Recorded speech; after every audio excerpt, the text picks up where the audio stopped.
இந்த உலகமகா பொய்யர் இருக்கார்ல, அவர் போடுற எல்லா கையெழுத்துமே போலி கையெழுத்துன்னு நினைக்கிறேன். சார் அப்படி இல்லட்டா இந்த ஆள் முட்டாளு, இவன் முன்னாடி கையெழுத்தை போட்டு ஏமாத்திடலான்னு வெளிநாட்டுக்காரங்கெல்லாம் நம்புறாங்க.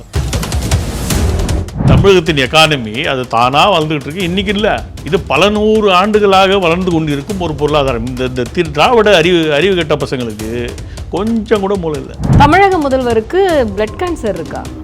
நான் என் வாயால சொல்ல மாட்டேன், ஓகேவா? இல்ல நீங்க சொன்ன ட்ரீட்மெண்ட்டுக்கான என் வாயால நான் அதாவது சில சில சில வார்த்தைகளையே சொல்லக்கூடாதுன்னு நம்மளுடைய முன்னோர்கள் சொல்லி கொடுத்துருக்காங்க. இப்பவும் ஜெர்மன் போறது அதுக்காக தான். என்னுடைய நண்பர் சொன்ன தகவல் படி அந்த ட்ரீட்மெண்ட்டிற்காகத்தான் போகிறார். இல்லட்டா அவருடைய 24 ஹவர்ஸ் ஸ்கெட்யூல் அவங்க தரட்டும். இந்த புல்திங்க ஸ்பெயினுக்கு போகிறாங்க. ட்ரீட்மெண்ட் என்னமோ ஒரே நாட்டுக்கு போனால் வந்து கண்டுபிடிச்சிடுவாங்க. அதனால் இந்த புல்திங்க ஒரு நாள் அமெரிக்கா, இன்னொரு நாள் ஸ்பெயின், இன்னொரு நாள் யூகே, இப்படி மாறி மாறி ஊரை ஏமாத்துற வேலை. ஏழை குழந்தைகளின் அடிப்படை கல்விக்காக உதவ singleteacherschools.org இணையதளத்தை தொடர்பு கொள்ளுங்கள்.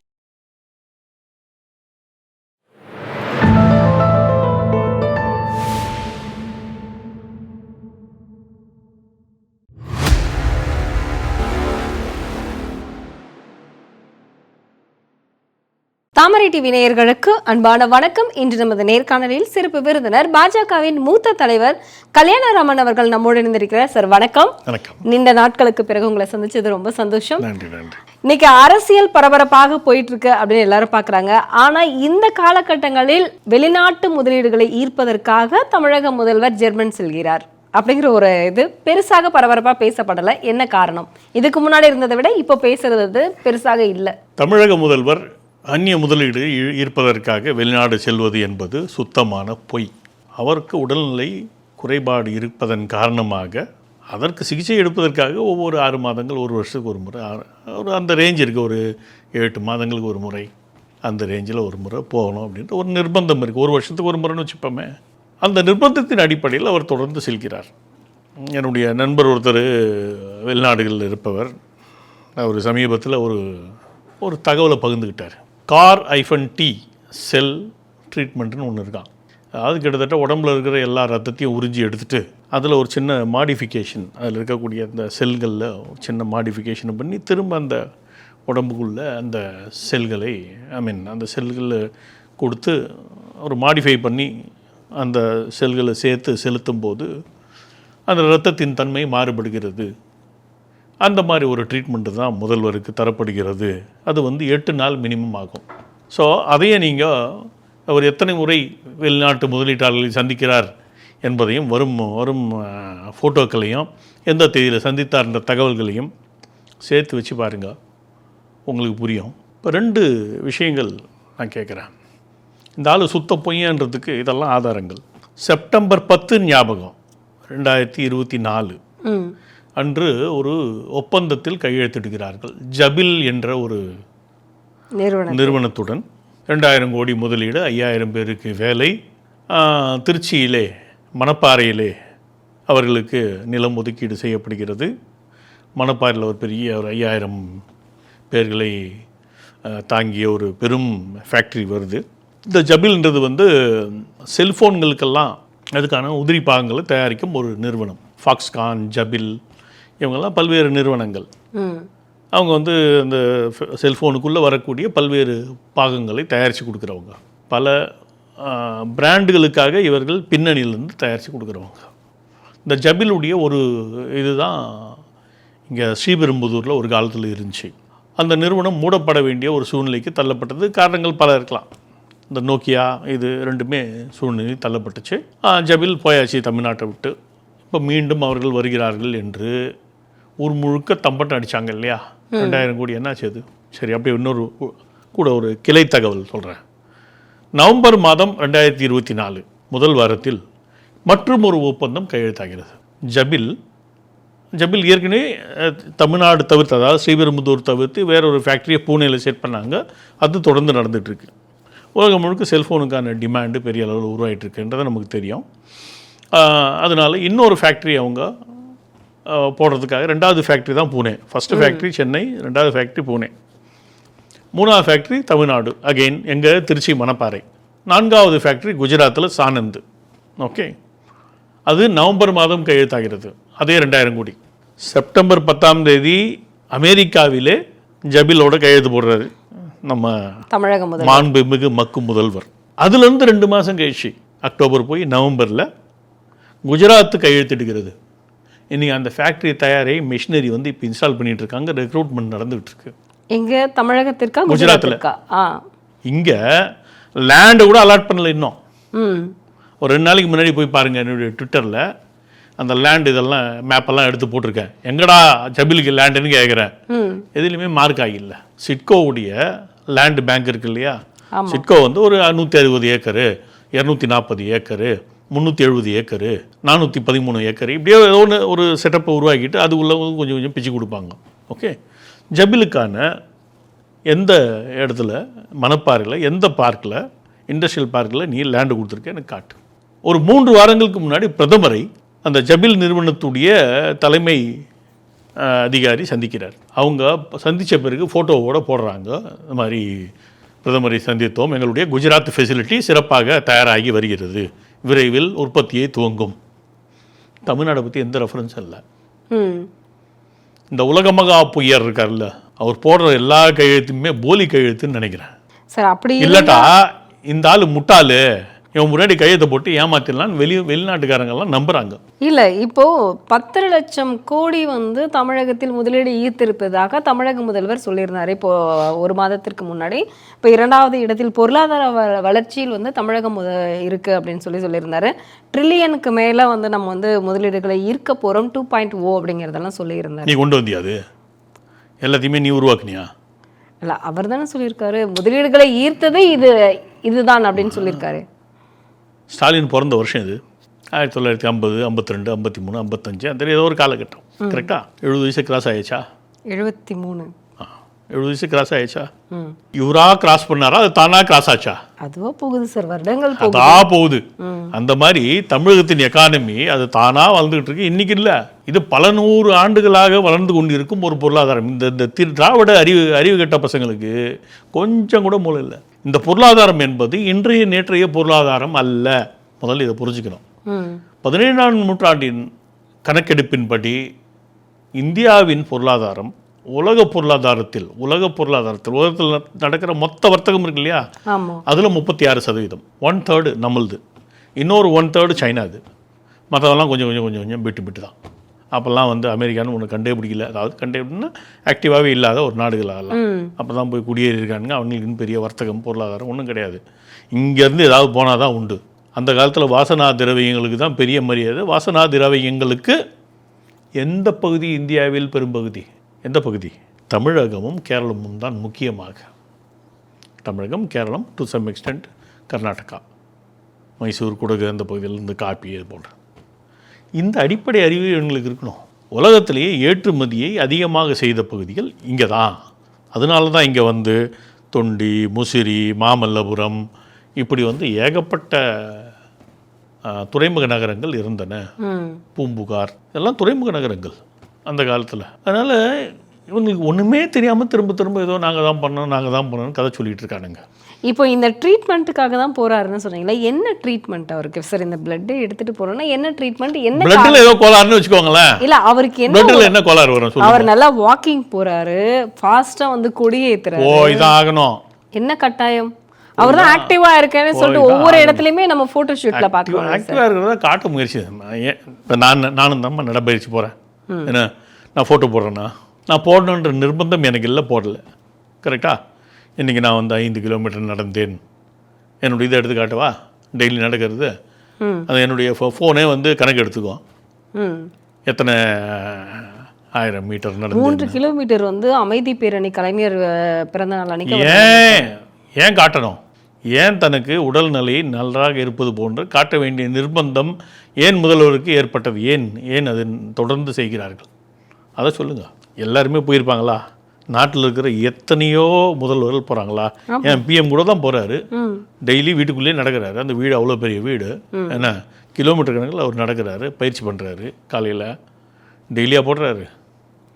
எப்பயோ ஒரு முறை மக்களை இன்ஸ்பயர் பண்ணுறதுக்காக என்னெல்லாம் பண்ணலாம் அப்படின்னும் போது ஒரு சிலதெல்லாம் அவர் எடுத்து போட்டார். ஒரே ஒரு முறை போட்டிருக்காரு எனக்கு தெரிஞ்சு. அதுக்கப்புறம் அவர் ஜாயின் பண்ணது எல்லாம் பார்த்தீங்கன்னா யோகா, இன்டர்நேஷ்னல் யோகா டேயில் தான் ஜாயின் பண்ணுறாரு. டெய்லியாக ஒரு படம் போடுவாங்க. டெய்லி ஒருத்தன் படம் போடுறான்னா அவன் மடையனா இல்லையா? ஏடா ஃபோட்டோ ஷூட் பண்ணுறதுக்காக நீ வந்து முதல்வராக இருக்க? புரியுதா உங்களுக்கு? சரி, அவருக்கு உடல்நிலையில் என்ன பிரச்சனைன்னு சொல்லுங்க. தமிழக மொத்த ரத்தத்தையும் எடுத்துகிட்டு திரும்ப புகுத்துறாங்கன்னா அந்த பிளட்டில் வேறு என்ன இருக்க வாய்ப்பு இருக்குது? என்ன இருக்குது? இது வந்து ஒன்று பிளட்டில் இல்லாத எதையோ சேர்த்து இது பண்ணோம், இல்லாட்டா பிளட்டில் இருக்கிற எதையோ பியூரிஃபை பண்ணுறதுக்காக நீங்கள் போய் இந்த கார்-T செல் ட்ரீட்மெண்ட்னு போட்டு பாருங்க. சரி இருங்க, இப்போவே பார்க்கலாம் தமிழக முதல்வருக்கு என்ன பிரச்சனைன்னு. அந்த ட்ரீட்மெண்ட் தான் அவருக்கு செய்ய போகிறாங்க அப்படின்றது தான் எனக்கு கிடைச்ச தகவல். சார், நீங்கள் சொல்கிற இது படி பார்த்தீங்கன்னா அவருக்கு ஏதோ தவிர்க்க முடியாத ஒரு நோய் இருக்கிற மாதிரிலாம் நீங்கள் பேசுகிறீங்க. ஆமாம், தவிர்க்க முடியாத ஒரு நோய் இருக்குது. அதனால தான் 8-10 மாதங்களுக்கு ஒரு முறை போய் அவர், நீங்கள் பார்த்தீங்கன்னா இந்த பீரியடு கிட்டத்தட்ட ஆகஸ்ட் செப்டம்பர் அந்த காலகட்டத்திலேயே போவார் பாருங்க. ஸ்பெயினுக்கு போனாரா? நீங்கள் சொல்லக்கூடிய ட்ரீட்மெண்ட் இது தானே? அதுதான் பார்த்துக்கோங்க.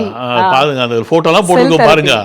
என்ன இல்லை, ஃபோட்டோலாம் கூட இருக்கும் பாருங்கள். அந்த ட்ரீட்மெண்ட்டு எப்படி மனுஷனை உரிவாங்க, எப்படி திரும்ப ஏற்றுவாங்க, அதெல்லாம் இருக்குது பாருங்கள். பாருங்க, இது என்ன சார் நீங்கள் சொன்னது வந்து பார்த்தீங்கன்னா புற்றுநோய்க்கான சிகிச்சைன்னு சொல்லி வர்றது. கூகுளில் தான் செக் பண்ணியிருக்கேன். இது வந்து ரத்த புற்றுநோய் சிகிச்சைக்கான புதுமையான போய் பேஷண்ட்டாக படுத்துக்கிட்டு அடுத்த தலைமுறைக்கு வழிவிட்டு இது பண்ண உதயநிதி மாதிரி ஒரு மடையன் முதல்வராக இருந்தால் எங்களுக்கெல்லாம் வசதி இல்லை. தமிழக முதல்வருக்கு பிளட் கேன்சர் இருக்கா? நான் என் வாயால் சொல்ல மாட்டேன், ஓகேவா?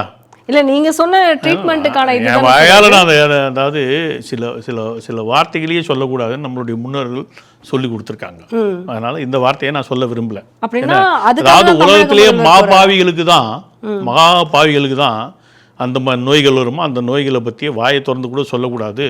அந்த மாதிரி வாயை திறந்து சொன்னால் தரித்திரம்னு என்னுடைய முன்னோர்கள் சொல்லி கொடுத்துருக்கிறதால இந்த வார்த்தையை நான் சொல்ல மாட்டேன், சரியா? ஆனால் அப்பவும் நம்மளுடைய தமிழக முதல்வர் ஆக்டிவாக தானே சார் பாருங்க, ஆக்டிவாக தான் இருப்பாங்க. ஏன்னா ஒவ்வொரு 8-10 மாதத்துக்கு நீங்கள் வந்து பிளட்டை மாற்றி இது பண்ணால் இப்போவும் ஜெர்மன் போகிறது அதுக்காக தான். என்னுடைய நண்பர் சொன்ன தகவல் படி அந்த ட்ரீட்மெண்ட்டிற்காகத்தான் போகிறார். இல்லாட்டா அவருடைய 24 ஹவர்ஸ் ஸ்கெட்யூல் அவங்க தரட்டும். இப்போ திமுகவினர் அல்லது திராவிடியன் ஸ்டாக்ஸ் இல்லாட்டா தமிழ்நாடு இண்டஸ்ட்ரியல் ப்ரொமோஷன் ஆர்கனைசேஷன் இருக்கு இல்லையா, அவனுக்கு தரட்டும். பாருப்பா, இண்டஸ்ட்ரியல் ப்ரொமோஷனுக்கு தான் போகிறாரு எங்கால். உலகத்துலேருந்து எல்லா இதையும் ஈர்க்க போகிறாரு. என்ன, இவர் வந்து ஹீரோ மாதிரி. அவர் போன உடனே நிறைய ஹீரோயின்லாம் அட்ராக்ட் ஆகி வருவாங்க மாதிரி இவர் போன உடனே நான் கேட்குறேன், நாட்டில் இருக்கக்கூடிய குஜராத் இன்றைக்கி அதிகமாக நாட்டிலே அந்நிய செலாவணியை ஈட்டுபவை கர்நாடகா, குஜராத், மகாராஷ்டிரா, தெலுங்கானா. தமிழ்நாடு கிடையாது. ஒன்று. ரெண்டாவது, இந்த முதல்வர்கள் யாரும் 10 நாள் ட்ரிப்பு போகிறதே இல்லை, எங்கேயுமே போகிறதில்ல.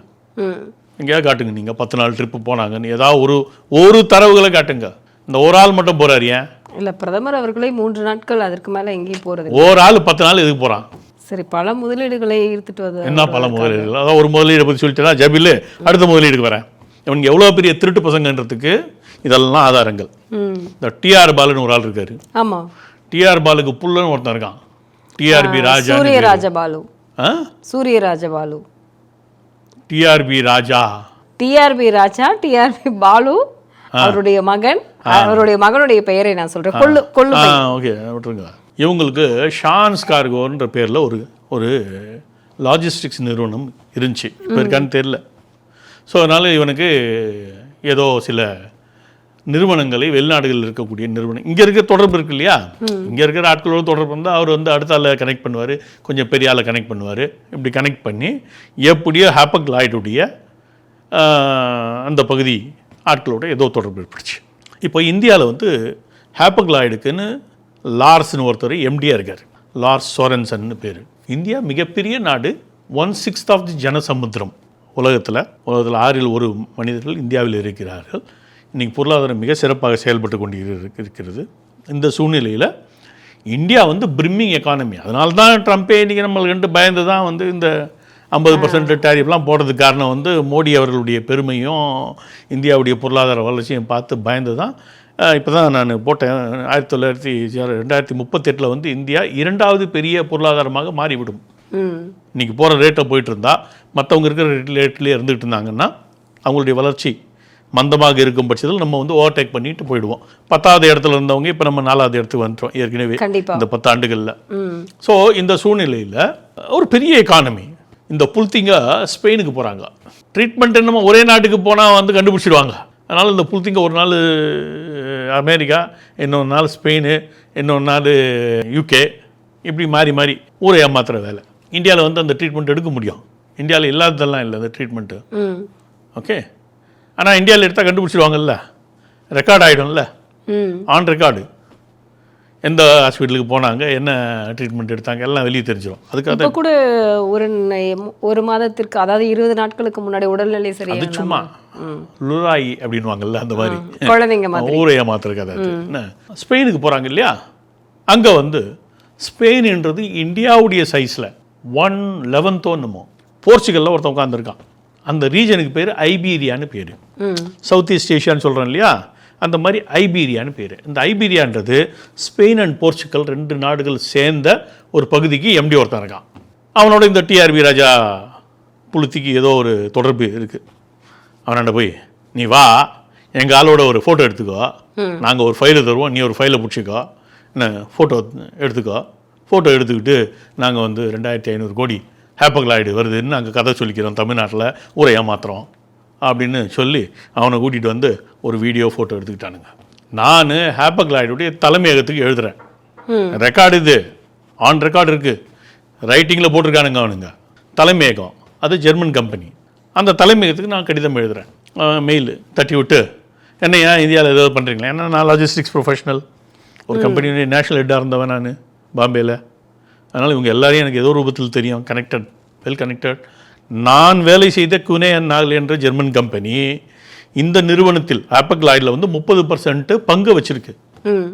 பேரண்ட் கம்பெனின்னு சொல்லலாம். ஏன்னா எங்கள் கம்பெனி வந்து ஹேப்பக்லாய்டில் parent company, one of the parent companies. அதனால் நம்ம தெரிஞ்ச சோர்ஸில் யாரையா கேட்கணும் அப்படின்னு சொல்லிட்டு ஒரு ஆள் பேரை சொல்கிறாங்க. அந்த ஆளுடைய மெயில் ஐடி கொடுக்குறாங்க, ஃபோன் நம்பர் தராங்க. கூப்பிட்டு கேட்டால், இல்லையே நாங்கள் வந்து தமிழ்நாட்டில் இன்வெஸ்ட் பண்ண போகிறது இல்லையே, இந்தியாவில் இன்வெஸ்ட் பண்ணுறதுக்கு எங்களுக்கு ஆசை தான், ஆனால் உடனடியாக நாங்கள் எந்த இன்வெஸ்ட்மெண்ட்டும் ஒத்துக்கல, எந்த இன்வெஸ்ட்மெண்ட்டும் நாங்கள் பண்ணல. ஏன் போய் சொல்கிற, ஏன் ஊரை ஏமாத்துற, புரியுதா இவங்க என்ன பண்ணுறாங்கன்னு? சரி, இது வந்து ரெண்டாவது பொய், ஓகேவா? 3வது விதம் என்ன அப்படின்னு சொல்கிறான். எப்படி நீங்கள் வந்து ஒரு இந்த ஸ்டுடியோவை எடுத்துப்போமே, நீங்கள் 2 ஆங்கர் இப்போ இருக்கிறதா வச்சுப்போம், இன்னும் பெருசாகணும், 4 ஆங்கர் வந்துட்டாங்க அப்படின்னா என்ன பண்ணுவீங்க? பக்கத்தில் இன்னொரு ரூம் இருக்கு இல்லையா, அதை கேட்டு வாங்கி வைப்பீங்களா? கண்டிப்பாக. இது ஆட்டோமேட்டிக் ப்ராசஸ் தானே. நிச்சயம். அந்த மாதிரி இங்கே ராக்கான ஒரு கம்பெனி ஏற்கனவே இங்கே இருக்கவன் இந்த செராமிக்கு பீங்கான் இதுங்கெல்லாம் தயார் பண்ணுறான். ராக்கான டாய்லெட்டு அதெல்லாம் தயார் பண்ணுறான், டாய்லெட்டு, வாஷ் பேஷின்னு இதெல்லாம் தயார் பண்ணுறான். அவன் ஏற்கனவே இருக்கான். இந்தியாவில் வந்து வளர்ச்சி கூட்டிகிட்டே போகுது. இப்போ நான் 7% வளர்ச்சியை நம்ம அச்சீவ் பண்ணிகிட்ருக்கோம். 7% வளர்ச்சி என்றது இன்றைக்கி அமெரிக்கா போன்ற நாடுகள்லாம் வந்து 1% வளர்ச்சியே இல்லாமல் தத்தளிச்சிட்டு இருக்காங்க. உச்சபட்சமாக சைனா 4% இருக்கான் நம்மளுக்கு அடுத்த லெவல்லன்னு பார்த்தா, பெரிய எக்கானமியில். நம்ம தான் 7% லெவலில் கிளாக் பண்ணிகிட்டு இருக்கோம். அப்போ இங்கே வந்து தேவைகள் கூட்டிகிட்டே போகுது, மனித தேவைகள் கூட்டிகிட்டே போகுது, மக்களுடைய பர்ச்சேஸ் பவர் நல்லா இருக்குது. அப்போது ரோக்கா என்ன பண்ணுவான், இங்கே தான் இன்வெஸ்ட் பண்ணுவான். நிச்சயமா அவன் ஒரு 300 கோடியோ நம்ம இன்வெஸ்ட் பண்ணுறதுக்கு தயாராக இருக்கான். அப்படின்னா நிலம் வாங்குவான், இன்னும் கொஞ்சம் மிஷினரிலாம் கொண்டு வருவான். இதானே இந்த பிரகஸ்பதிங்க அதை கொண்டு வந்து போட்ட டேய், அவன் நீ போனாலும் போவாட்டாலும் அவன் வரப்போகிறான். நீ போனாலும் போவாட்டாலும் அவன் கொண்டு வர 200 கோடியோ 300 கோடியோ கொண்டு வர போகிறான். அவன் 200 கோடி 300 கோடி கொண்டு வந்துட்டானன்றதுக்கு இதுவரை ஆதாரம்லாம் இல்லை நம்மக்கிட்ட. ஏன்னா ஏற்கனவே அவங்ககிட்ட நிலம் இருக்கும். அந்த நிலத்தையே வந்து திரும்ப வாங்கின மாதிரி ஏதாவது கணக்கு காட்டுறாங்களா என்னன்னு தெரியல. இப்படி ஏற்கனவே இருக்கிற கம்பெனி திரும்ப இன்வெஸ்ட் பண்ணுறதுல என்ன இருக்குது? புதுசாக ஏதாவது கொண்டு வந்தியா?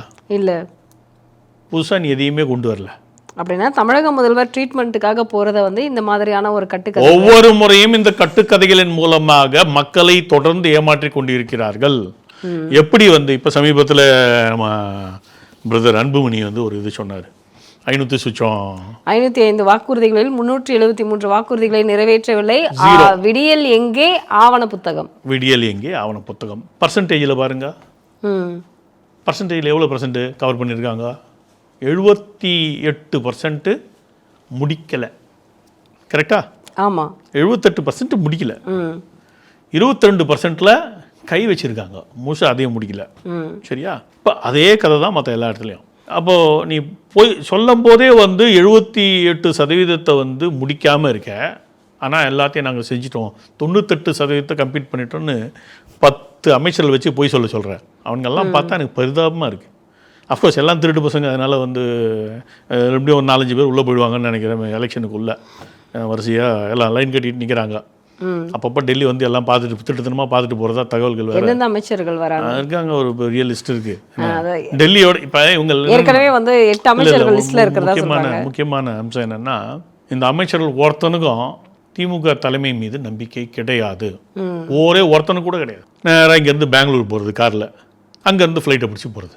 டெல்லி போகிறது கூட தெரியக்கூடாது. ஆமாம், மெட்ராஸ் ஏர்போர்ட்டில் யாருன்னா தெரிஞ்சிடும் இல்லையா? ஆமாம். அதனால நேராக பெங்களூர் போகிறது. பெங்களூர்லேருந்து ஃப்ளைட் ஏறி டெல்லிக்கு வந்து அங்கே யாரும் ஐயா சாமி என்னை விட்டுருங்க, அவனுங்க வந்து கேட்டானுங்க, அவங்களுக்கு அதுக்கு என்ன புல்லுக்கு போகிறதோட கொஞ்சம் நெல்லுக்கு போகிறதோட கொஞ்சம் புல்லுக்கும் போட்ட மாதிரி நாங்கள் கொஞ்சம் எடுத்துக்கிட்டேன், ஏன் எங்களை தொல்லை பண்ணுறீங்க எப்படின்னு அவன் அங்கே உட்காந்து கெஞ்சிக்கிட்டு இருக்கான். எப்படியும் மாதத்தில் 2 பேர் வந்து திட்டத்தனமாக வந்து பார்த்துட்டு போயிடுறாங்க. இதான் நடந்துகிட்ருக்கு.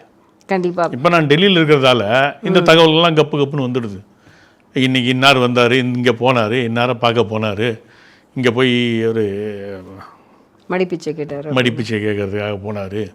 இந்த தகவல்கள்லாம் வந்துட்டு தான் இருக்குது. நம்ம அந்த துரதிர்ஷ்டமான சில விஷயங்கள்லாம் வெளியே சொல்ல முடியாது. நீங்கள் தமிழகத்தில் நடக்கக்கூடிய பிரச்சனைகளை நீங்கள் பார்த்துருப்பீங்க. அதில் முக்கியமாக வந்து எஃப்ஐஆர் கூட ஏன் இன்னும் இந்த வழக்கில் போடவே இல்லைன்னு நீதிமன்றமே வந்து கேட்குது. தமிழக காவல்துறை வந்துட்டு இதெல்லாம் பெரிய எடுத்து சமாச்சாரம் அப்படின்னு அப்படியே கை கழுவிட்டு போகிறாங்க. இந்த கிட்னி திருட்டு விவகாரம் அப்படியே நாளடைவில் வந்து அதிகப்படியாக போகுது, திரும்ப வந்து பூஸ்டப் ஆகிட்டு திரும்ப வந்து டவுன் ஆகுது. இதில் என்ன நடக்குது அப்படின்னு நம்ம தெரிஞ்சுக்கலாமா? திமுகவை தோற்கடிக்க போகின்ற பல்வேறு குற்றச்சாட்டுகளில் கிட்னி திருட்டு என்பது ஒரு விபரீதமான ஒரு குற்றச்சாட்டாக பெருசா பேசப்படலையே. அவசரப்படாதீங்க, அவசரப்படுறீங்க. போடாம விட்டுருவானுங்களா எஃப்ஐஆர்? இப்போ வரைக்கும் போடலையே. போடாம விட்டுருவானுங்களா? செருப்பால் அடிச்சு போடுன்னு சொல்லும் கோர்ட்டு கையில் இருக்கு. இன்னைக்கு எஸ்ஐடியை போட்டாச்சா? ஆமா. இப்போ என்ன பண்ணுவாங்க?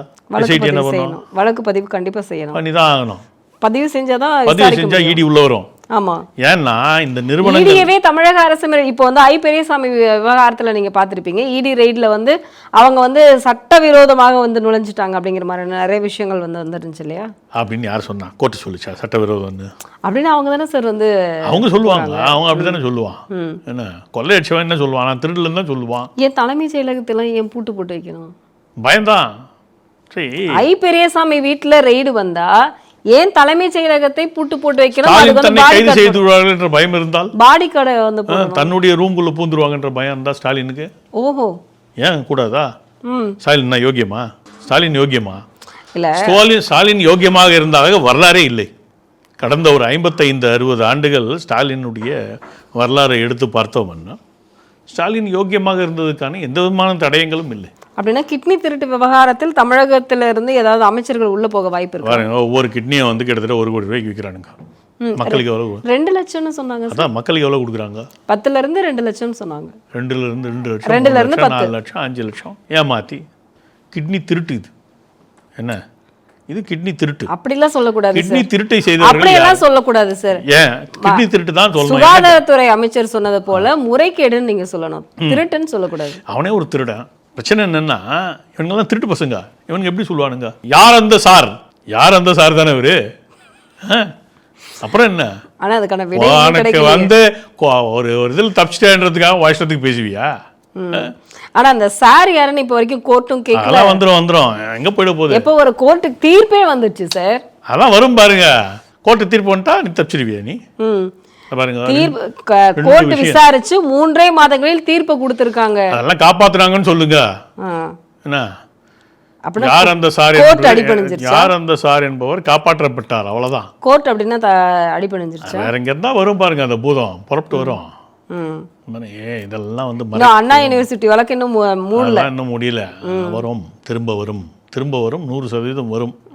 அப்படின்னா பூதம் வந்து சுப்பிரமணியம் வருங்காலத்தில் கைது செய்யப்படக்கூடிய வாய்ப்புகள் ஏற்கனவே அவர் மேல வந்து கேஸ் போயிட்டு இருக்கு. அந்த மேயரா இருக்கும்போது ஒரு கேஸ் இருந்தது. மா சுப்பிரமணியம் கைது செய்யப்படுவதற்கான வாய்ப்புகள் அதிகம். உள்ள போன பிறகு அப்போ வந்து தைரியமா இவங்கெல்லாம் இந்த மாதிரி ஆயிடுச்சுங்க, நாங்கள் நிர்பந்தத்தில் பண்ணிட்டோங்க அப்படின்னு சொல்லுவாங்க. அப்போ வந்து மறுபடியும் அதை வந்து தோண்டி எடுக்கப்படும். இவங்கெல்லாம் ஊற்றி மூணு கேஸு தானே வந்து Ponmudi case, I Periyasamy case, KKSSR case, Anitha Radhakrishnan case, எத்தனை பேர் 8 பேர் துடி கேஸு மூட்டாங்கல்ல. ஆமாம். இப்போ எல்லாம் 1 by 1 வருதா? எங்கே ஓடுறானுங்க எல்லாம்? சுப்ரீம் கோர்ட்டு ஓடுறானுங்க எல்லாம். ஓடி போய் அதுக்கு தடை கொடுங்கள்னு கேட்டு வாங்கிட்டு இருக்காங்களா? ஆமாம். இன்னும் ஒரு பன்னீர்செல்வம் அடுத்ததா அப்படின்னு ஒரு லிஸ்ட்ல இருக்கிறதா இன்னும் ஒரு மாசத்துல அந்த தடைகள் எல்லாம் நீக்கப்பட்டுவிடும். இன்னைக்கு பீகார் அக்டோபர் 15க்குள்ள அந்த தடைகள் எல்லாம் நீங்கிவிடும். நான் ஜோசியம் சொல்றேன். அக்டோபர் 15க்குள்ள அந்த தடைகள்லாம் யாருக்கெல்லாம் தடை உத்தரவு வாங்கியிருக்காங்களோ அந்த தடைகள் எல்லாம் நீங்கிடும். ஓகேவா? அப்படின்னா எல்லாரும் உள்ள போறதுக்கு ரெடியா வர ஜனவரி 15க்குள்ள அந்த எல்லா வழக்குகளையும் தீர்ப்பு வந்துடும். தீர்ப்பு வந்தால் என்ன ஆகும்? எல்லாம் உள்ள போயிடுவாங்க. உள்ளே போகணும். அப்படின்னா எல்லாத்தோட லிஸ்ட்டும் ரெடியா இருக்கு. என்கிட்ட லிஸ்டே இருக்கு. அப்போ அதனால தான் இப்போ அமைச்சர்கள் எங்களெல்லாம் தூக்கி உள்ளே வைப்பீங்க. சும்மானா எந்த விதமான காரணம் இல்லாமல் உள்ளே வைப்பீங்கல்ல. நீங்கள் காரணத்தோடு உள்ளே போவீங்க, வெளியே வர முடியாது. இப்போ அதனால தான் எல்லா அமைச்சர்களும் கொஞ்சம் கப்சிப்புன்னு இருக்காங்களோ? வேற என்ன வழி இருக்கா உங்களுக்கு? வேற ஏதாவது வழி இருக்கா உங்களுக்கு? ஆனாலும் கப்சிப்புன்னு இருந்தாலும் ஆனால் தமிழக முதல்வர் ஆக்டிவா இருக்காரு பீகார் எலெக்ஷன்ல. நீங்க பார்த்துருக்கலாம். யார், நானா அவரா? அந்த ஆளு லூசுப்ப. உனக்கு என்ன தெரியும்? மொழி தெரியுமா? தமிழே தகராறு உனக்கு. 2 திருக்குறள் ஒழுங்கா சொல்றதுல பெப்ப இருப்பேன். வாக்காளர் உரிமை யாத்திரையில போயிட்டு அவர் வந்து தெளிவா பேசி இருக்காரு. ராகுல் காந்தியவா ராஜீவ் காந்தின்னு சொல்லியிருக்காருல்ல. அதான் ராகுல் காந்தியவா அப்படின்னு கேட்கும்போது ராஜீவ் காந்தின்னு சொன்னதா? இல்ல, அவரோட பேரை அப்பா லூசுங்க. ஏன் இந்த மாதிரிலாம்? தாத்தா பேர் சொன்னா அப்பா பேர் சொன்னா எல்லாம் ஒரே குடும்பம், எல்லாம் ஒண்ணுதான் என்ற கணக்கு தான். என்ன, என்னுடைய பெயர் முத்துவேல் கருணாநிதினு சொல்லிட்டு போக வேண்டியதானே? அப்புறம் என்ன கூட ஸ்டாலின் சேர்த்துக்கிறேன்? லூசு. அதாவது நீங்கள் இந்த பீகார் எலெக்ஷனை பற்றி முதல்ல புரிஞ்சுப்போம். இங்கே சனாதனத்தை ஒழிப்பேன்னு சொன்ன ஒரு மடையனுடைய அப்பா இவன். கரெக்டா? சனாதனத்தின் ஒழிப்பேன்னு சொன்ன ஒழிக்கணும்னு கங்கணம் கட்டிட்டு இருக்கிற ஊர் பீகார். அப்போ இந்த ஆளை கூப்பிட்டவனுக்கு எவ்வளோ பெரிய மடையன்லாம் இருப்பானுங்க. சனாதனத்தை ஒழிப்பேன்னு சொன்னவன்டா இவன், சொன்னவனுடைய அப்பா இவன். என்ன, இந்த ஆளை கூப்பிட்டா நம்ம தோத்து போயிடுன்ற அந்த அடிப்படை அறிவு கூட இல்லாமல் ராகுல் காந்திக்கு இல்லைங்கிறீங்களா? ராகுல், தேஜஸ்வி இவங்களாம் கூப்பிட்டாங்களா? அது ஒரு பக்கம் இருக்கட்டும். இந்த ஆளுக்கு அறிவு இருக்கணும்ல. நம்ம புள்ள இந்த மாதிரி உளறிட்டான். அப்பயே 2-3 ஸ்டேட் ஊற்றிக்கிச்சு. அங்கே போனால் அடிவில் அப்பயே ஊற்றிக்கிச்சு. மத்திய பிரதேஷ், ராஜஸ்தான்லாம் தோத்ததுக்கு முக்கியமான காரணம் இந்த மடையன்தான். சரி, அதனால தான் இவர் போயிருப்பாரோ? நீ எதுக்காக போகிற? உனக்கு என்ன தெரியும்? பாஷை தெரியுமா? என்ன மொழியில் பேசின? டிரான்ஸ்லேட் பண்ணுறவங்க இருப்பாங்கல்ல. என்ன மொழியில் நீ பேசின? தமிழ் ஒழுங்காக பேசினியா? நீ வளர்றது பார்த்துட்டு இருக்கிற நூற்றுக்கணக்கான மக்களுக்கு தெரிஞ்சா அவனை தலைவர்னு நினைப்பானா, பைத்தியம் நினைப்பானா? ஏன்னா அந்த ஊருக்காரன் பேசுறதுக்குனே பிறந்தவா. மேரா பாயே தத்தா பானோ உடனே ஐசா போலா அப்படின்னு ஆரம்பிப்பான். அவன் பேச்சில் அப்படி த்ரோ இருக்கும். இது வந்து நான் முக ஸ்டாலின் ஆகிய நான், முத்துவேலர் கருணாநிதி ஸ்டாலின் ஆகிய நான். புரியுதா உங்களுக்கு? புரியுது sir. Karunanidhi family Telugu family தானே? ஆமாம், தெலுங்கு ஃபேமிலி தானே? ஆமாம். முத்துன்ற பேர் தெலுங்குல உண்டா? இல்லை, அது தமிழ் பெயர் இல்லையா? அப்புறம் அப்படி தெலுங்குக்காரர் இருப்பார். இல்லை, நிறைய சந்தேகம். திடீர்னு இந்த கேள்வி வந்துருச்சு. இல்லை, நிறைய பேருக்கு அந்த சந்தேகம் இருக்கு. ஏன்னா கனிமொழி அவர்களுமே பார்த்தீங்கன்னா திருமணம் ஆனதுக்கு அப்புறம் பெண்களுக்கு வந்து கணவருடைய சாதி அந்த குலதெய்வம் அப்படின்னு தான் வரும்னு சொல்லிட்டு தமிழ் பாரம்பரியத்தில் இருக்கு. அவங்க உங்கோல்காரங்க. கரெக்டா? இல்ல, அவங்க தான் சொல்றாங்க. கருணாநிதியுடைய ஃபேமிலி உங்கோல் ஃபேமிலின்னா முத்துவேலர் எங்க இருந்து வந்தாரு? புரியல. அப்படின்னா என்ன ஃபேமிலி அது? புரியல எனக்கு. முத்துவேல்ன்றது தமிழ் பேரு. தமிழ் பேரா? வேல்ன்ற பேரு தமிழ் பேரு. ஆமா. இவங்க எங்க உங்கோல்ல இருந்து வந்தாங்க? உங்கோல்ல இருந்து தெரியலையே. பாருங்க, நீ வந்து முத்துவேல் கருணாநிதி ஸ்டாலின் சொல்ல, கருணாநிதி ஸ்டாலின் சொல்லிட்டு போ. பேர்லயே குழப்பம் இருக்கு. நீ MK ஸ்டாலின் ஆகிற கே ஸ்டாலின் வச்சுட்டு போயிருக்கலாம்ல, பிரச்சனை இல்லைல்ல. அவர் தான் அப்பான்னு நிச்சயமா தெரியும். இந்த மாதிரி நிறைய குழப்பங்க. அப்போ ஏன் இவங்கெல்லாம் லூசுங்க அப்படின்றதுக்கு இதெல்லாம் ஆதாரங்கள். உனக்கு மூதாதையர் லிஸ்ட்டே ஒழுங்கா இல்லை உங்க கையில். நீ தமிழா தெலுங்கா உனக்கே தெரியாது. கேட்டால் உங்களுக்கு நீங்களே வந்து தமிழ் இனம்னு சொல்லுவீங்க. தமிழ் இனம்னு ஒன்று உண்டா? என்ற அறிவு கேட்டவங்களா? மொழியை வைத்து இனம் என்று ஒன்று உருவாகுமா? இனம்ன்றது பயாலஜி. ஆமாம் இல்லையா? மொழி என்பது அந்த ஏதோ காரணங்களுக்காக அங்கே தோன்றிய ஒன்று. இப்போ நம்ம ஊரில் 2 மொழிகள் இருக்குது. படகர்களுக்குன்னு ஒரு மொழி இருக்கா? தோடர்களுக்குன்னு ஒரு மொழி இருக்கா? அவன் யார்? அப்போ அவன் என்ன இனம்? உன் பகுதியை சேர்ந்தவன் தானே? ரத்தத்துடைய சம்பந்தப்பட்டவனை தானே இருந்திருக்க முடியும். வேற எங்கேயாரும் அவன் புதுசாக தோண்டி வந்துடல. இல்லை, அவன் யாரப்போ? இவனுக்கு எவ்வளோ குழப்பவாதிகள்ன்றதுக்கு இதெல்லாம் ஆதாரங்கள். அவனுக்கு ஆணவனை பேசுவானுங்க, ஜாதி அது இது ஆணவ படுகொலை இப்படியெல்லாம் பேசுவானுங்க. இந்த மடையன்களுக்கு தெரியாத ஒரு சப்ஜெக்ட் என்ன தெரியுமா? இந்த சமுதாயத்திலே ஆணவ படுகொலை என்ற வார்த்தைக்கே அர்த்தம் இல்லை. எவனோ ஒரு மடையன் வந்து இது மாதிரி பண்ணிட்டு போனான்னா அது பேர் ஆணவ படுகொலையா? அதுக்கு வந்து ஒரு ஜாதி முழுக்க சாயம் பூசுவியா? அறிவு இல்லை உனக்கு? திரும்ப அப்படி தானே பேசியிருந்தாரு. திருமாவே ஒரு மடையன் தானே. திருமா படித்த மடையன், அவ்வளோதான். திருமாவுக்கு சிறப்பாக பேச தெரிந்த ஒரு மடையன். இல்ல இதுக்கெல்லாம் பேசவும் தெரியாத லூசுங்க. இல்ல அவரே இப்போ வந்து இந்த தூய்மை பணியாளர்களை மாத்தி பேசினதா வந்து நிறைய ட்ரெண்டிங் ட்ரோல் ஆச்சு இல்லையா? லூசுங்களோட சேர்ந்தா சரி, அதுவும் லூஸாக தான் இருக்குங்கிறீங்களா? அது சொல்லுவாங்க இல்லையா இங்கிலீஷில், birds of same feather flock டுகெதர்னுவாங்க. ஒரே மாதிரி இறக்கை கொண்ட பறவைகள்லாம் ஒன்றா பறந்து போகும் அப்படின்வாங்க.